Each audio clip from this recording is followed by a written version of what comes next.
talk. How would you address issues of biphobia, not just outside of the queer community, but from within the queer community? Okay, Jay? As in the issue of like a lot of people believing like bisexuals, like it's a fad and such. Yeah, that would be a really good example. Sorry. I mean, I do think it needs to be addressed, and I mean, there's no question. I mean, bisexuals exist. Obviously, they're not a myth, and it is something we need to drive home because they are regarded just as like a step behind being gay or lesbian, and a lot of, I mean, no, it's okay. Maria? I think that something of like particular interest to me is biphobia within the queer community, and I think a lot of people don't even know that that exists. And it's a really difficult thing to challenge because even within the queer community we have all of these stereotypes going on. And I don't know, like talking about it, workshops, all of these things are really important ways to address the issue. Okay, thank you. Another question? Yes. How would you help to, how do I say this much better? I'm not queer or trans or any of these identifications I do in the project.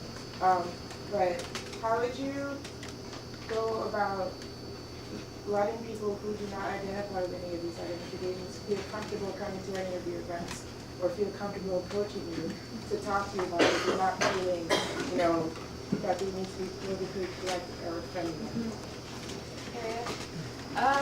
Yeah, that's a really good question, and it's kind of hard because I think a lot of it's difficult sometimes for a lot of queer people to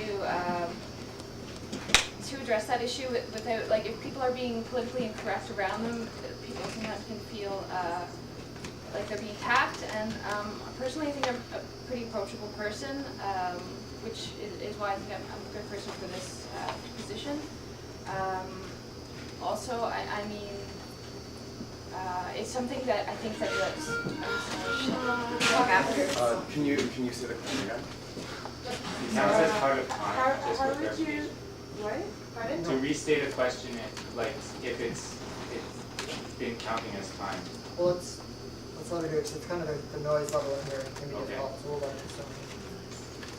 Go ahead, Kenny. How would you make sure that, you know, any, everybody else probably did. No, Yeah, you know what? she's I totally like, know. I came back. As I stated before about having discussions with where anyone could come and talk about like queer issues that are faced, so that we can decide what action to be taken. Whoever was facilitating them would have to be very clear about certain outlines, and how everyone coming into that environment would need to be open to the fact that not everyone is aware of the issues and of how people feel, and that's the big problem. That's what we're all in it to solve. So unfortunately, we might step on each other's toes a little bit, but people need to know that going into a situation like that. Great, thank you, candidates.